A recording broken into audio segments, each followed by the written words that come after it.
Okay, we're live. Let me make sure on Facebook. Yes, we're on. Wait, you just clicked on. Hello, Okay. Facebook. Here we are. We're on Thursday Thrive Talk again after 2 months of being lost in, what do you call it? Lost in action. Yeah. But I'm back. It's been a bit of a roller coaster for me as well for the last 2 months. So pretty soon I'll be doing my own Thrive Talk myself. But we're back here again, and I'm so happy and excited to have Jeffrey Berger as my first guest in this comeback. And Let me see. First, let's just say hi to everyone. Jesse Padron is there. Zory's there. Let some people like roll in, and in the meantime, I am going to let's share to the groups really quick. Let me just click on all these other things. How's everybody doing out there? Um, how was your day? Where are you tuning in from? Yeah. Let me know. Enter in the Go ahead. comments where you're tuning in from. Absolutely. We'd love to know who's watching us and from where. Yes, yes, yes. It's going to be an awesome Thrive Talk. I can't even tell you guys how excited I am. I am so excited to be back. It's like, yes, I survived. This is what this means to me. I survived. I survived and I'm back. So excited. The I'm female still version of Arnold Schwarzenegger, the Terminator. I'm back. I am back. Let me see. Warriors. All right. So there, I shared to all the groups, and one last thing. All right, that's it. Anyway, I'm so happy to be back. This is Thursday Thrive Talk. If this is the first time, hey, Zory saying Homestead, if this is the first time you join us, or if this is the first time you meet me, I've been doing Thursday Thrive Talk for almost a year now. And my whole goal with Thursday Thrive Talk is to bring positive, inspirational stories to you of people who have overcome major adversity in their life, which a lot of times that's called complex trauma. And not only have they overcome that, but they've become a warrior and a champion for themselves and for others. So basically, every person that I've had on here as a guest is someone that has overcome and done for themselves or for others. They're either life coaches or they are authors, speakers, but definitely people that have the goal of just really changing the world and changing people and helping people do better. So this is a great, to me, this is one of the most amazing stories, because usually we turn on the news, and especially now, like 2020, anytime you turn on the news or YouTube, all we ever hear is about all the bad news. So I'm here to Yep. give good news. And I'm a collector of stories, and then I throw them all out there. And Jeffrey has an amazing story. He has an amazing comeback, survival, overcoming story that he's going to share with us today. And my hope is that, I always think that wrapped in your story is the gift of hope, because by seeing you survive and by also hearing how you did it, it gives me hope, and it also lets me know, that there is a way and there is a system, or there is something you actually did correct to get you to be so success, even with the odds against you, or against all of us. And the reason why I like to do this is because I also have my Thrive story, which I'm not saying tonight, but I also have my Thrive story. And I think each of us has a Thrive story. There's something called the ACEs, which is the Adverse Childhood Experiences study, which says that 7 out of 10 people have experienced severe trauma in their lifetime. I mean, in their childhood. But yet you don't hear everyone talking about that. And there's a lot of shame involved. There's a lot of guilt involved. And normally people don't feel comfortable talking about those things. And it's really a shame, because what it does is isolate people more and more. And it makes people feel like, you have to fake it and you have to act like everything's perfect. When in reality, perfection is, if we want to use that word, is overcoming. And overcoming is like one of the most beautiful things that there is. So that's what we're talking about tonight. Besides that, if you don't know me, also I'll introduce myself. My name is SARAI NAMMUR. I'm a licensed mental health counselor in the state of Florida. I'm the founder of Trinity Community Mental Health Center in Miami, Florida. We've been here for about 15 years. And we work, we're very trauma informed. We work with foster kids, and we're a trauma informed agency. So basically that means that anyone that walks through our door for any type of counseling, we see you through the lens of trauma. And we check for that. Initially, that's the first thing we check for. I'm also the founder for Circle of Champions Worldwide. And what we do at Circle of Champions is really give hope to anyone. We provide education on overcoming adversity, on positive psychology, and how you could use positive psychology to overcome your own adversities. And we'll talk more about that. I'm about to do a free training on this in a couple weeks. So I will talk more about that. But here is Jeffrey Berger, and Jeffrey Berger has an extremely long list to describe what he does. So right now, Jeffrey Berger has done a little bit of everything, but Jeffrey Berger is he's the CEO and founder of Abundance and Optimum Wellness. There's a really cool word that you used to use to say what you were, and it was a optimum wellness coach. I think that's what it was, right? Correct. Well, I'll talk about that because it's evolving. It's even evolving more. I could see. But originally it was mental wellness gladiator. That's what it was. That's the cool name that I was thinking of. I couldn't think what it was. It wasn't coach. Coach isn't cool. It isn't as cool as gladiator. Jeffrey and I met through Circle of Champions. He joined Circle of Champions, our Facebook group, through someone else, and it's just been really awesome to get to know him. I've watched your growth, as I'm sure you've watched mine over the last few months, and it's so exciting to see, that once you really focus and once you really deliberately take actions to grow and to expand, it's really, really cool to like watch it happen in front of us. And I know that you're like one of the most hardest working people I know, and one of the most exciting people I know. But, I've also had the pleasure of meeting Jeffrey in February. I think it was in February, right, during our Circle of Champions meetup here in Miami. Right before we got hit with the virus, thank God at that time. So I also had the pleasure of meeting you at that time. But he does so much stuff. So what I'm going to do is, I don't want to take away from anything that any of your accomplishments. So I'm going to let you talk a little bit about who you are, what you do, and that type of thing. So go ahead. Okay, thanks. Thank you, SARAI. I'm really humbled to be on tonight. And it's been a simple joy and pleasure of being involved with this group since I want to say it was last September is when I first hopped on, September, October-ish. But in any event, my background is pretty extensive. It's been a roller coaster in many, many respects. But I'm the first of 5 boys. I do have a twin brother, and I grew up from in Western New York, Buffalo, New York. But I've also lived in New York City and Boston, Massachusetts, Woonsocket, Rhode Island, and then finally have come down here to Cape Coral, Florida, which is Southwest Florida. And so my background is basically, I was a performer in New York City. I was with the New York City Jazz Company for a number of years. I taught dance in Italy. I was a director, performer, choreographer, and had a really big passion for the arts until I fractured my back doing a rock video, which took me into a 27-plus year career in software quality assurance engineering. And I work corporate America that, go to school, get an education, and go find a nice, safe, secure job.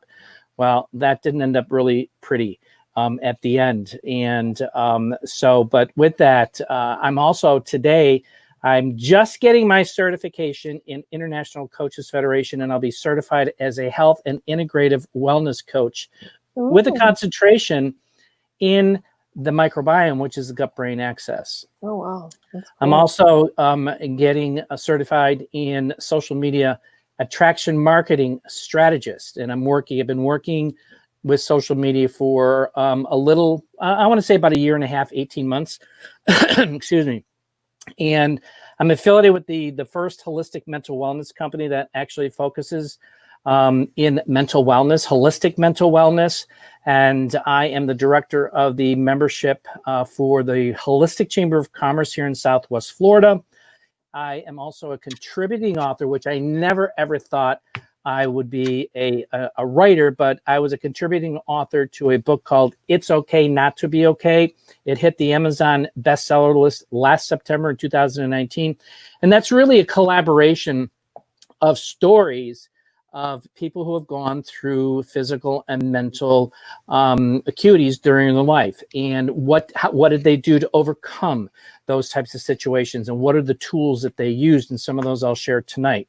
Also recording artist, and in a meditation CD, and my track actually was called Abundance and Optimum Health. And that actually, it's really, I take it as the Rod Sterling version, the Twilight Zone version of the microbiome, because they take people on a journey about the microbiome within their body. So it really educates them about the importance of physical and mental well-being, because they're really tied together. And as you said, I'm the co-founder and CEO of Abundance and Optimum Wellness. And what I do personally is I actually help Gen X boomers achieve abundance and optimum wellness physically, mentally, and financially via proven social media systems, because the baby boomers and the Gen X have been hit pretty hard in regards to 9/11, 2008 recession, and now the coronavirus, and now Global Med published May 5th of this year. The next pandemic is mental health. So yeah, so that's very interesting. So that's kind of an array of what I've done over the last 40 some odd years. So I know it's like everyone is like, congratulations, amazing, wow. It is really amazing. Okay. What would you say your passion is, that from all this that you sort of described? I know you have roots like in so many different areas, but what do you think your passion is, and the real deep root is?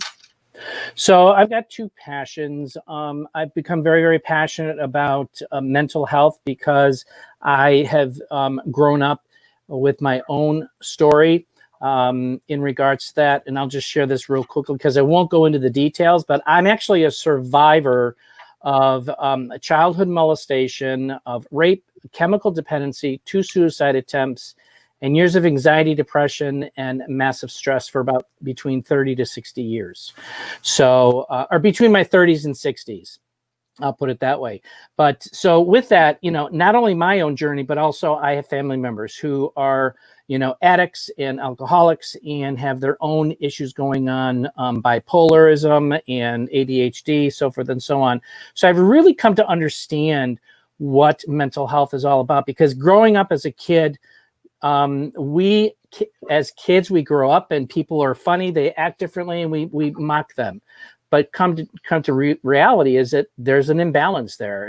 And thinking back to when I was a kid, it's made me more empathetic, and now and more today understanding what's really going on and why we have all the disease that we do today, as well as the mental health escalation in regards to children with autism and ADHD and bipolar and even type 2 diabetes. So I've really grown a passion to that, because when I was working in corporate America, I always wanted to do something that would make a difference. And sitting behind a keyboard, working for a corporation, I didn't want to be a monkey keyboard banger for the rest of my life.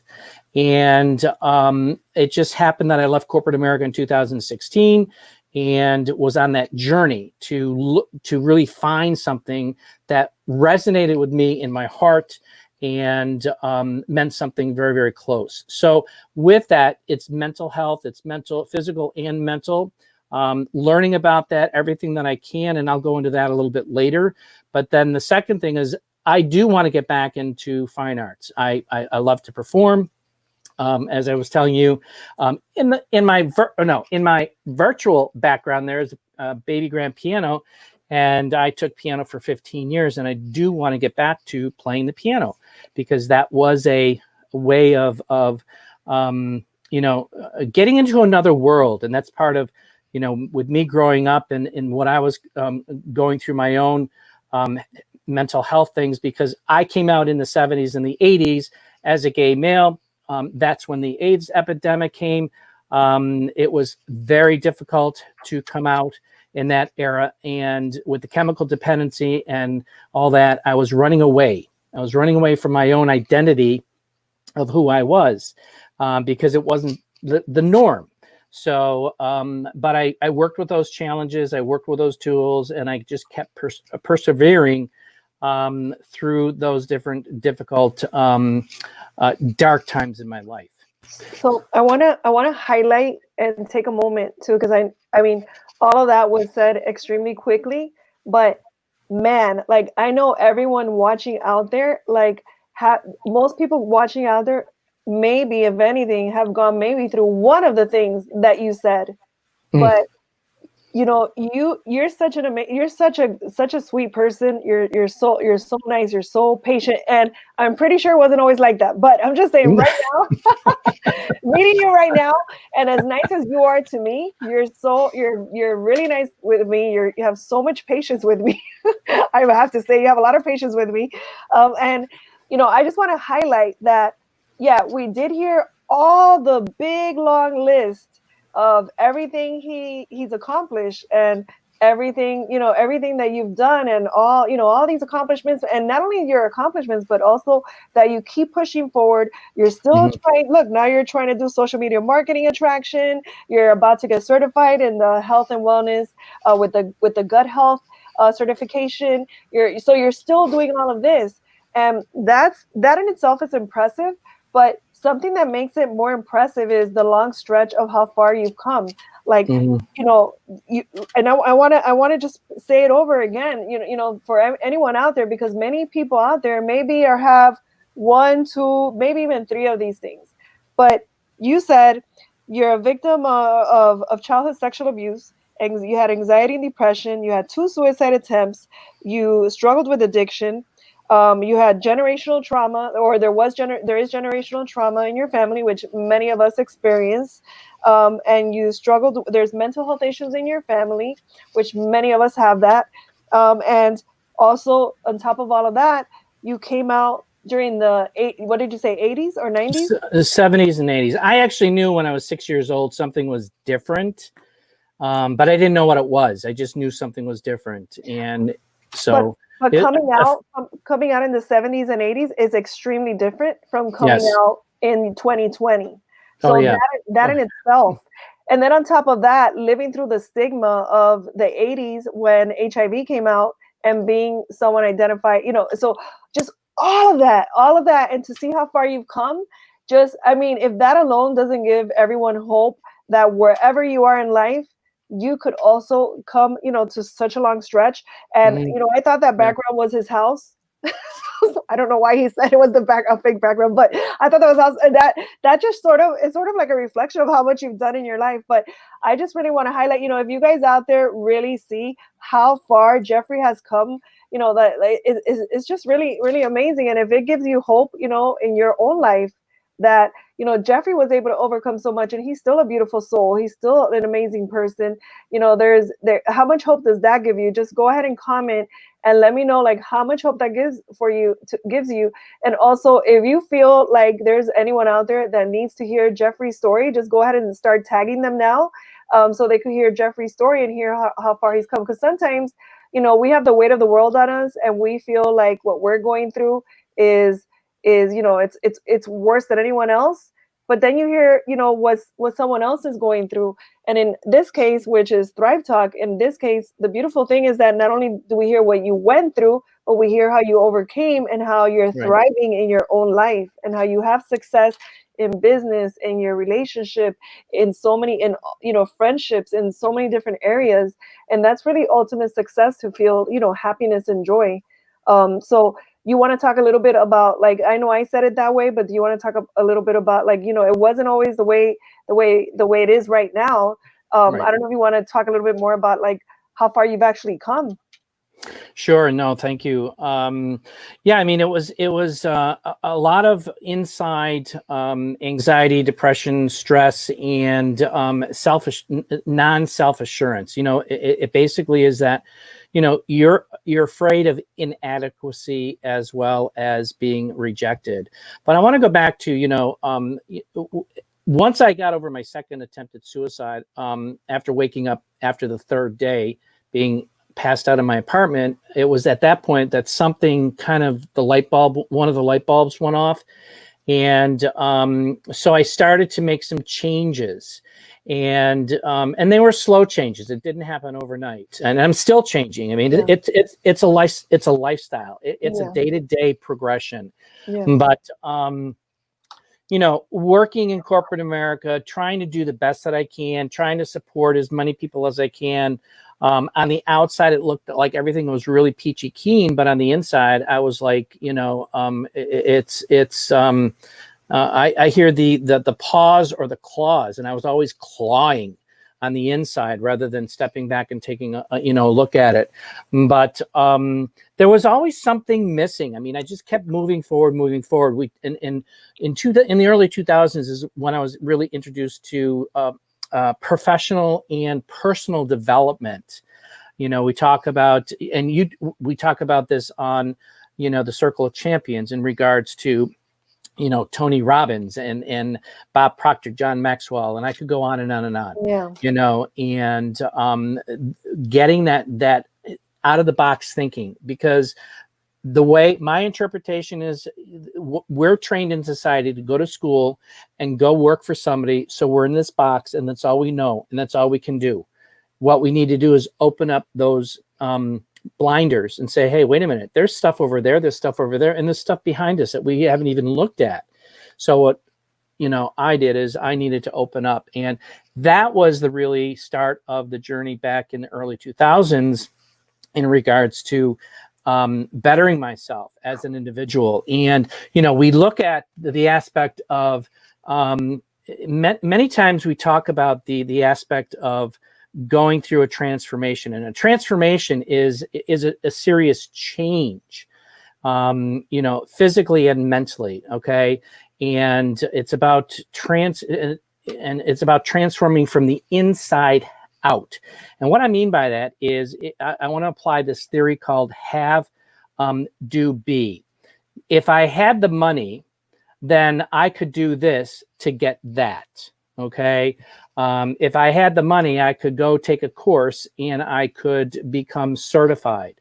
And that thinking is old school. And this is something that I learned through podcasts. I listen to podcasts, motivational podcasts, and it revolves around this NLP. And I'm trying to think, I think maybe you mentioned this, or maybe it was Raymond Wright mentioned this, but it's an NLP is neuro-linguistic programming. Mm-hmm. And the idea here is that we have to work from our inside out. So rather than doing the, have, do, be, it's the be, do, have. What I need to do is start out by loving myself.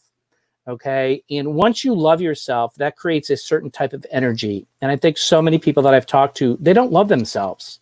Mm-hmm. And once you have that energy inside of you, then you develop that self-reassurance that you can, and you build that confidence, that self-reassurance and confidence, because then once you have that and you can grab that, you can run with it, and you can do anything that you want. Mm-hmm. You can do anything that you want by putting your mind to it, So, with that, it's all about the environment that we're around, the behavior, the skill sets that we are developing, the beliefs, the identity, and the spirit and the source that we're getting all of this from. And that's when it really stuck into my head, saying, there's different thinking here, because there's too many followers out there. We need more leaders. We need more leaders to step up to the plate. And you've got leaders in Circle of Champions. There's Raymond and Raymel and Williams and Ryan and Jack and SARAI and Carrie and Brandy and Ashley. Yeah. They're stepping up to the plate, but now we need to, and we've got budding. We've got the seeds have been planted, and we're seeing buds starting to pop. Yeah. Which is awesome. We are seeing that. And so the thing is that we need to change that way of thinking and make that shift to being, who do we want to be? What is it that we want to be? Because as you start becoming that, then you're going to start doing the activities, and those things, they're small, and it doesn't cost money, because there's a lot of stuff out there that's online, the podcasts, things like that, and changing that way of thinking. And who or how do I have to be to choose the things that I do, to have the things that I desire? And I desire to be able to be there to support and to provide value and to provide direction and, information that I never had as when I was younger, to say, hey, have you thought about this? Or why are you saying this? And why are you so down on yourself? And where is that coming from? And that comes through the coaching and, just having conversation, caring about empathy, having that, and this all revolves around that whole physical, mental, and, financially and spiritually. So I want to interrupt you really quick, because sure. it's not that it's that I want to interrupt you to slow you down. So I want to slow you down a little bit, because you're throwing some like really awesome gems, and they're going so fast that I don't want people to lose them. So whoever's out there listening, if you guys could just type up what I'm about to say. So I heard you say like a few things that are really important, but they're also, since I talk to so many people and I interview so many people, plus I do therapy and everything, I noticed that people who succeed and people who overcome have certain things in common, and you actually mentioned them, probably not even noticing that you mentioned them. So I'm going to tell you what they are. So one thing that you said is that you said, you didn't say these words, but I know what you meant. So basically you said healing and growth is a lifestyle. So at some point you understood, which is the point where you said you chose to open up, and you said you looked around and you said, there's more than just this. So that's something very common, that people who succeed and people who overcome and people who don't get stuck as victims tend to lift their heads at some point and go, wait a minute, there's more to life than just what I'm seeing here. And really what that means is seeing the invisible. So you were able to see more than what was just your reality. And that's a very common thing that happens for people who end up overcoming. So that's one thing that you said. The second thing that you said was the part of healing and growth. It becomes a lifestyle. So you said it has to become a lifestyle. So what I think you meant by that is that growing yourself and healing has to be a lifestyle up until the end. That has to be a lifestyle. The minute you stop growing, you start dying. And dying, what I mean by dying is you have a spiritual death. If I stop growing and believing and dreaming and visioning and all of this stuff, my spirit slowly begins to die. So really it becomes a lifestyle to feel the excitement of growth, feel the excitement of seeing the invisible and all of that stuff. So that was number two thing that you said that I find to be in common with people who experience success and have success in their life. And the other thing you were describing now was having self-leadership. And without self-leadership and without self-direction and self-discipline and without intention and without all these things, we really can't achieve anything, because there's only so much that we can't rely on the people outside of us to give us that. That has to be given to us by ourselves, and we have to exercise that, whether or not we feel good, whether or not the people around us are agreeing to it or encouraging us or not. And that's pretty much like the third thing that I heard you say so far, that those are really important three things that it sounds like you've exercised those things to pull you out of the rut, out of like those negative experiences that you were having, even though those negative experiences were so incredibly important, because then where would your passion be? Like those things gave birth to all of this. Exactly. To your passion in mental health, to your passion, to everything that you're doing right now. It is a direct effect of all the stuff that you experience. You were able to repurpose it. Yeah, absolutely, Sarai. And I think the biggest thing here is that we as individuals need to start becoming uncomfortable with getting out of our comfort zone, because too many people are in their comfort zone and they're afraid. And I've heard so many people talking about this on your show, on Raymond's and Raymel, you know, and it's that scarcity. They're just petrified. And I was, there were so many times that I just did not want to do it. And I just bit the bullet and said, you know what, I have to do this. I've got to set an example, not only for myself, but for other people, because I wanted to encourage other people to say, you know what, if I can do it, so can you. And it's just a matter of guiding them along that pathway and, you know, kind of kicking them in the butt a little bit, say, come on, you can do it. And once you know, and do I still get a little nervous when I go on Facebook Lives? Absolutely. You know, but we were just nervous before coming on right now. Right, exactly. But once we get in there, and you know, being a performer, dancing and performing on stage and stuff like that, you know, it's just it's there. It's always there. But you know, I think the bottom line is that we were meant to. We were put on this earth for a purpose. And we're meant to be leaders. I truly believe that each of us are supposed to be our own unique leaders in the mission that we were meant to be on this earth. You know, we're God's creation, and God wants us to find it. We need to find it. Exactly. And we need to break through that shell and find it, grab it, and hold on to it for the rest of your life. And that's what I've done. You know, I have a purpose. I've found my ultimate purpose because I want to make change. I want to make an impact. I want to help people realize that there are so many things out there that we're being led to believe that are not true in regards to health and wellness. That you know, this is my mission. That's really awesome that you said that, because I'm like such a true believer of that. I'm such a true believer of, you know, that we each have a gift and it's up to us to figure out that gift.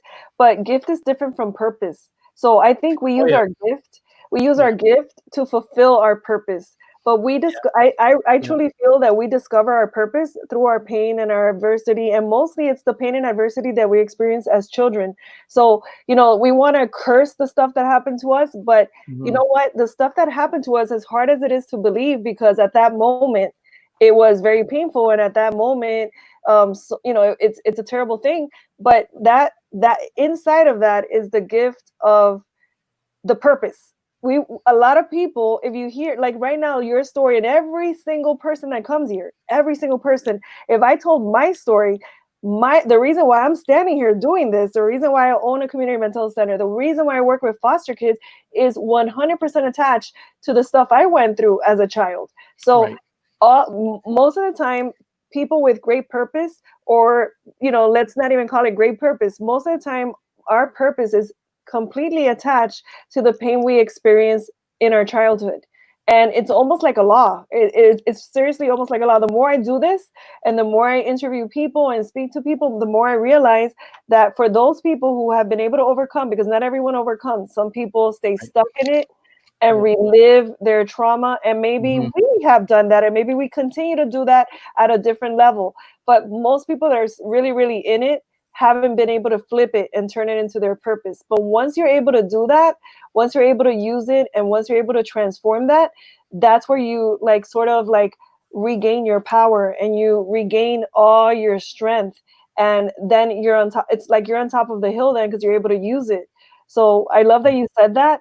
And I wanted to really highlight that again, because every single Thrive Talk, that's part of the reason why I do Thrive Talk, is to help people see, like, okay, let's move away from being a victim and let's become a champion, which is why, hence, Circle of Champions Worldwide. The whole reason why we have Circle of Champions Worldwide, because we're a circle of people who have overcome adversity, and now we're doing champion things for others. And you're an example of that. Look, Mimi Gonzalez is a new person, a new member in Circle of Champions, and she says she has an incredible story, and she says she wants to come and tell us one day, and, you know, probably she will. But you know, everyone has, and we attract more and more people like that. And I also love what you said about, you know, we also attract a lot of leaders. such as yourself, people who, you know, are doing lives, people who are doing writing books, helping others. And I love that you said that it's planting seeds, because then you start seeing some other people who were very Right. quiet start posting and start doing things, which is Exactly. super cool. And I'm just going to call out one of them right now that's on here, which is Sam. So Sam months ago made a post, and I said, this is so good. You are such an encourager, and you have so much positive stuff to say. You need to start writing more posts. And he has. He's been doing more posts. He actually did one like a day ago on mental health. And he's been speaking up more, and he's been more active, and he really has a lot to say. So all of you guys out there that want to, you know, go ahead and start, we plant the seeds, and we want to see you. We want to see you shine too, like what Jeffrey was saying. Absolutely. Mimi's story. Zory says, "Can't wait to hear Mimi's story." That's great. Yeah. So, you know, another thing, Sarai, I want to, share with people is the fact of this discovery of the microbiome and the gut-brain axis. And over the last 18 to 19 months, I've really become passionate and determined to, share. And I'm not going to get into a lot of it. I'm going to do it superficially. I do a workshop on Saturday. So if somebody wants to attend a free workshop from 12 to 1 p.m. Eastern Standard Time, just put in the comments workshop and I'll get you the information. But the way I look at the way I interpret or communicate this is that this is a temple that we have been blessed to be living in. And this temple, it consists of viruses, microorganisms, and cells. And each of those entities produce their own chemicals. God made chemicals. They're meant there for a reason. When we start introducing foods that have chemical preservatives in them or pharmaceuticals, that starts a disruption, dysbiosis. And what we have come to realize is that there is a huge correlation between the gut and the brain, because the gut and the brain talk to each other and they talk to the heart. So they all work together. And for those that don't know, and there's a lot of stuff in our foods that we don't realize are damaging us. And for me personally, this was the missing link, because I was doing personal development and I was making changes, but there was still something going on. But today I can honestly say that my anxiety and my stress, which was a 10 plus, even, when I was going through personal and professional development, there was still that unbalance. And since I've been able to make some small changes in my health, my anxiety and stress is like at a 1.5. And it's been like that even through COVID-19. I've not stressed out one bit. And I have absolutely no depression whatsoever. It's gone. I don't have it anymore. So there is that correlation between the two. And that was a godsend. I think that was a godsend in regards to, me getting to that next level of health and wellness in regards, because it really got rid of the brain fog. It opened up me even more to doing what I'm doing now. Because what I'm doing now, I could have never done like 2 or 3 years ago. Absolutely not. Mm-hmm, mm-hmm. Jeffrey, so Zory says, I want to hear Jeffrey's story, deeply inspiring. And I don't know if you want to say more about your story. I know like you skimmed over like many things. I don't know if you want to say a little bit more about your story. That's what she was saying. Sure. So, yeah, I mean, what part? Just give me a part of the story that you want to hear, Zory. I mean, I think for the most difficult part for me was the chemical dependency, because it was a fact of hiding away from being a gay male, and I didn't come out to my family till I was 32 years old. The sad thing, but the happy thing is that when I came out, they said, "Oh, well, we already knew. We were just waiting for you to tell us." So it's like all those years of stress and anxiety, and I'm like, "Oh my gosh, they already knew. So what?" So it wasn't a big deal. But I did have a brother who said that he would go into gay bars with an Uzi and shoot all the gay guys, and I'm like, "Oh my God!" Right. So you have those moments embedded in your head, but so living a secret life, living a secret life, that was very difficult. Yeah, very much so. Because I was playing both sides of the fence. Of I was course, dating right. women, and then I had men on the on the side.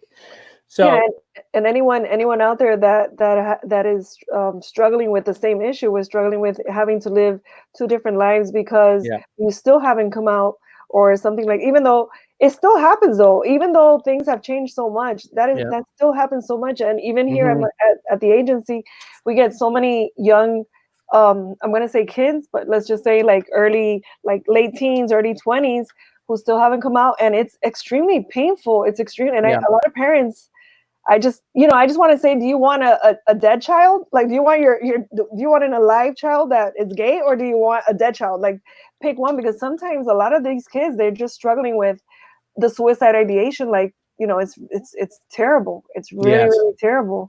And then you're saying you covered it up with substance use. Yeah, substance. And the thing is that none of my family knew because I was living in New York City. So I ran away. I left Buffalo and went to New York City.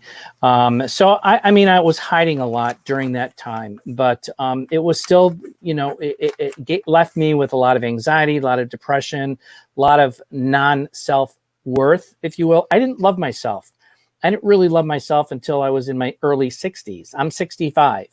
And I want to help people love themselves much earlier than that, because Right. once you have that, it just has a whole different chemical reaction to who you are and what you're doing, and it just makes things so much easier. And I've been, in fact, you got Raymond talking about the the different. Now I'm losing the name here. It is the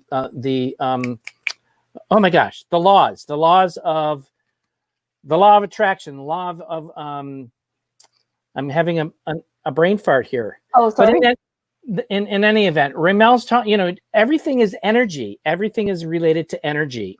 Right. Okay. And the universal laws. That's what it is. The Yeah. universal laws. And learning about that, it was like, oh my gosh, this makes so much sense. So it's all that stuff that's outside that we're not taught in school.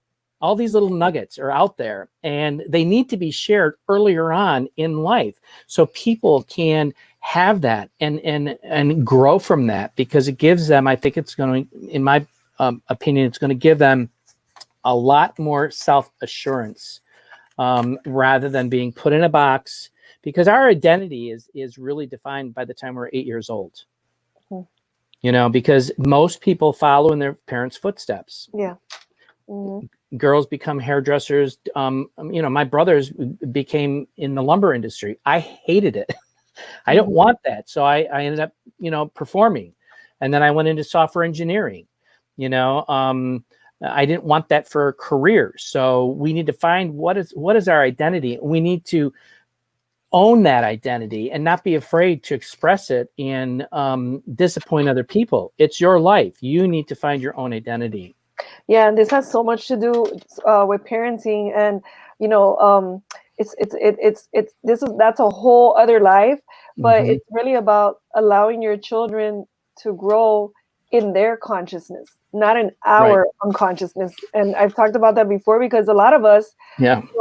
we're adults, but we have this invisible suitcase with all of our issues, and then we want to correct everything in our invisible suitcase with our children, and then we want our children to not experience what we've experienced. We want them to have this perfect life, but the perfect life that we're talking about is very subjective, because it's the perfect life that we think it should be.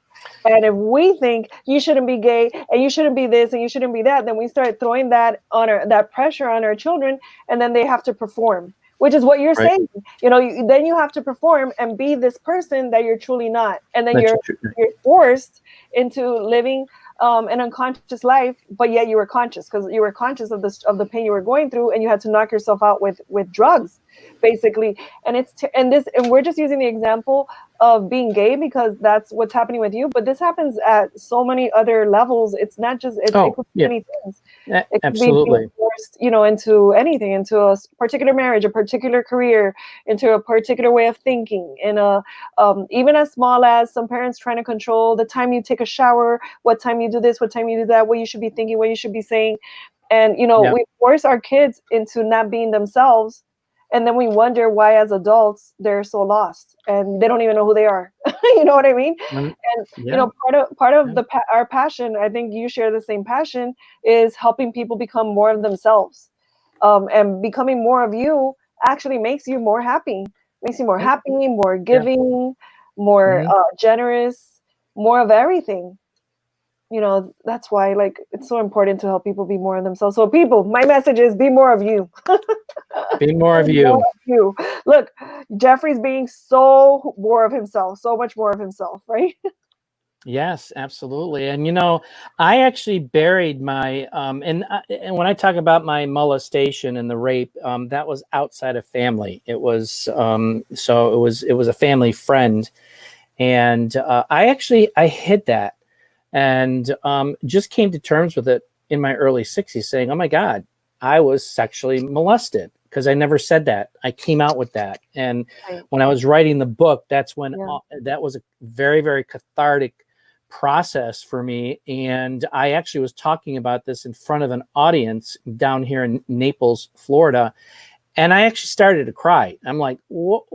And I was like really embarrassed. And I'm like, where is this coming from? And, you know, and it just happened. I'm like, oh my God, I never said that before. So, and I want people to, I want to encourage other people to speak up, because it's nothing that they should be ashamed of. It's a situation. And you know what? The more people I'm talking to, the same thing has happened to them as well. I'm amazed at the percentages of, you know, molestation between, you know, young boys and girls, you know, and it floored me. And that's so important to talk about. It's so important to talk about it here, because by talking about it, I mean, one time even here, in therapy, in treating people, there was a lady that I met that she was 70 something, and the first time she ever said that she was molested as a child by her father was at 70 something in her first session here. Wow. And I felt so, I mean, I can't even describe how I felt, because, and she was fine, like emotionally, she was, you know, you get used to covering up. It's very hard to crack that egg once you're so used to, you're so hardened. But I felt so bad to imagine, like, that she spent 70 years keeping that secret. And it's like what you said, it's something that was done to you, therefore it shouldn't be your shame to carry. It's their shame to carry. And if we choose to carry shame on what people have done to us, all we're doing is punishing ourselves further for what someone else did. They're the ones that should be carrying the shame. But yet we carry shame for a multitude of things that have happened to us, and it's just further punishment on us on top of what just of what happened way back when, right? So it's so important to talk about, just to help people little by little just sort of release their shame and understand that in your story, you're releasing someone else. It's so important to talk. Like, even right now, you saying this, who knows how many people are going to watch this video and hear you say that, and you might help unlock something in them, and they don't have to wait till 60. And I remember you telling me that story about that you wrote when you were asked to write the book, writing the book, and you were so afraid to write the book. You didn't even want to write the book. I didn't. And 2 that was weeks. 2 weeks. I said absolutely not. And she said, why? And I said, because half of this stuff nobody knows, not even my family. Right. Oh, you know, but then I called her back in 2 weeks, and I told her, I said, yeah, I'll do it, because I need to do the message. And the other thing too is, you know, I wish I would have mentioned this earlier on, because when I finally told my family, I found out that the same person went after 2 of my other brothers. Right. So that was, so it's like, oh, that was devastating. That was devastating, you know. So, but our stories help heal. Our stories provide hope. Our stories, if I can help one person, or if I can help 100 people, if I only help one, then I've helped one. You know, just like everybody out there, we have our stories. We need to share it and let people know that they're not alone. Exactly. And statistically, do you know the sexual abuse statistics? I don't know this, not sexual abuse. I know men's suicide rates are much higher than women's, like in the 60% or something like that. But what are the statistics on that? I'm right now I'm having a brain fog, but I think it's different for boys and for girls. But I think it's about 6 out of 10. Um, let's say an average of 6 out of 10. So let's say 1,000 people watch this video, and 6 out of 10 have been sexually abused. And from that percentage, I don't know how many will keep it are still keeping it a secret. Yeah. It's so important for them to know that it's okay to speak up. You're not alone. You don't have to keep punishing yourself with the shame. And it's so important to know. I know in Circle of Champions, there's people in there who still haven't told anyone. And it's so important to know that, carrying around that shame is very, very hurtful to you, but it's also not helping anyone else. And other people need to know that they're not alone as well. Absolutely. And with you saying that right now, I want to say for anybody who's watching right now or on the replay, if you want to have a conversation, reach out to me privately. Just friend me on Facebook and say, hey, I saw you with SARAI. I want to talk to you and let's have a conversation. Okay. Yeah, exactly. Okay. So let's see. There have been a lot of comments. But I believe I will have my youth program starting teaching truth early on. That's Raymond. Zory says, Jeffrey, you have so many talents. I know. I didn't even know you were a dancer until today.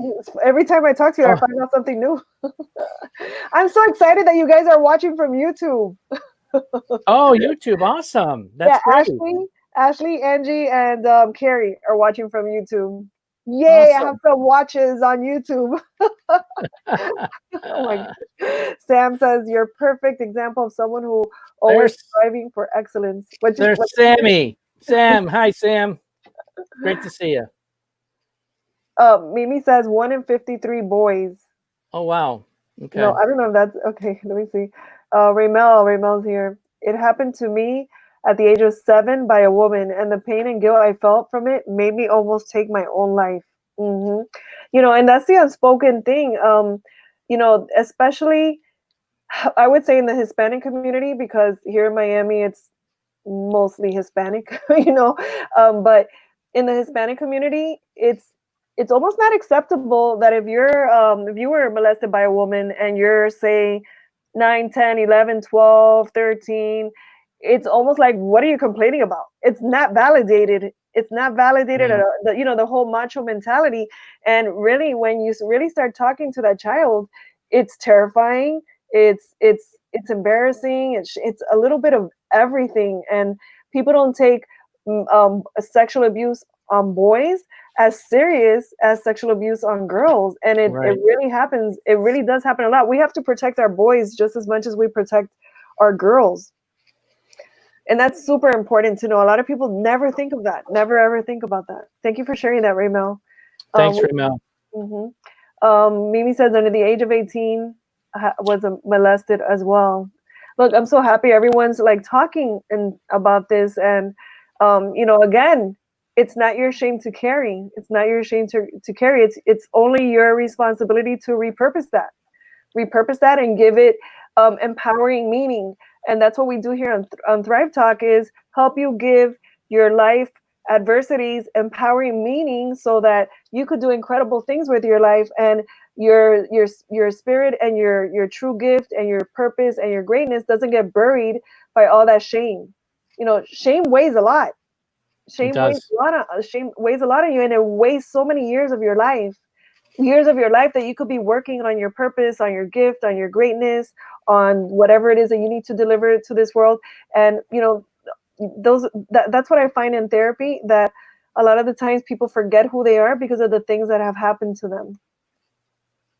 Mel says that was the reason for me not being able to communicate with my family about it. Yes, I understand. Yeah, same here. Repurpose your pain. Yes, repurpose your pain. So we're about to it's almost the end of the hour. I don't know if you have any closing stuff you want to say, but definitely You guys could find Jeffrey Berger in Circle of Champions. He does on Saturday mornings. He does the gut brain biome training, Right. which is extremely informational too, because they say the second brain, or actually they say the first brain is in the gut. The second brain is up here, and there's more serotonin being produced in your gut than in your That's brain. right. And if you don't have good gut health, or if you don't have good like a good diet, you start destroying. Well, I mean, you'll teach all about that. You start destroying your Yeah, gut health. I teach all that on Saturday, and it's 101. It's real basic, you know, from that perspective. But then on Tuesdays, I actually interview. I do Testimonial Tuesday. I interview people who have made some changes from a holistical perspective and have made some massive changes in their life from a physical and a mental perspective. And then on Thursdays, not this month, we took a break this month, but next month I'll be revamping my Getting to the Root of It. My cohort, Dr. Georgia Bosley, is a naturopath, and we talk about the microbiome and XYZ. XYZ is any kind of gut issues. XYZ is anxiety, stress, depression, so forth and so on. Okay, So we cool. talk about that correlation, and yeah. All right, awesome. I want to thank you for coming on the show with us, and I want to also talk to everyone really quickly about well, I already explained 1,000 times why I do Thrive Talk. Super important. The other thing that's I'm super passionate about and super excited to do with Raymond and Carrie is we're gonna do our second Rise Up masterclass on August. I don't know if I'm correct with what I'm saying, but I think it's August 27, 28, 29, and 30. I think that's what it is. And that's a very empowering class that's going to help you really identify like your vision, really identify what that target is for you that you're trying to achieve, help you sort of like create the path.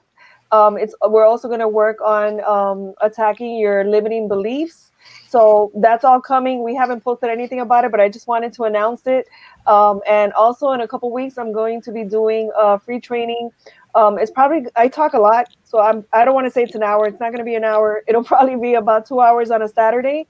I think it's the Saturday, the 16th that I have down. And I'm going to do a training on the impact of generational trauma and the impact of childhood trauma in our lives, which has to do with the ACEs study. And this is really my area of expertise. I do talk a lot about like overcoming and all of that, but really the base of all of that, the foundation is all the knowledge that I have on trauma and the impact that it has on children. But those children grow up to be us, to be adults. And if we didn't deal with it, we grow up pretending like everything's okay, but inside, things are not okay if you don't deal with it. And inside it's rotten. And then we wonder why life isn't turning out the way it should be, or why we have those relationships, or why we don't feel good, or why we don't have energy, or why are we not accomplishing our goals. So it's really important to know the impact of trauma. I truly believe that everyone needs to know about this, because it does impact everything. It impacts like the way you work with people. Like having the knowledge that you have makes such a big difference. I know that you have a lot of knowledge on trauma, and that has to have a big impact in the way that you relate to people. Like you stop asking what's wrong with you, because it's really not what's wrong with people. It's more about what happened to them. Right. And once you start asking the right questions, and once you start really becoming curious as to why is it that this person is acting like this, I wonder what happened to them, as opposed to going, I wonder what's wrong with that person. Because it's really not about what's wrong. We were all born, like what you were saying earlier, we were all born for greatness. We were all born to achieve incredible things that rarely do people truly get to achieve those things in their lifetime. And a lot of it gets squashed down by the traumas that we experience. So it's really important to know this. So I'll be doing that training in a couple weeks. So I just wanted to put that out there. I wanted to thank you for coming on the show. I'm so happy you're the first person that was here with me. Thank you. One back. And thanks everyone for being here with us and your comments. Sorry that I didn't do too many of bringing on the comments, but I just wanted you to be able to say everything you wanted to say. And if anybody, just last thing, if anybody wants to participate in the workshop, just put workshop down in the comments again. I do these every Saturday at noontime. So if you can't make this Saturday, I can get you into another one. Thank you. Thank you, Sarai. And thank you everybody out there for participating tonight. Good night, everyone. See you next week. Bye.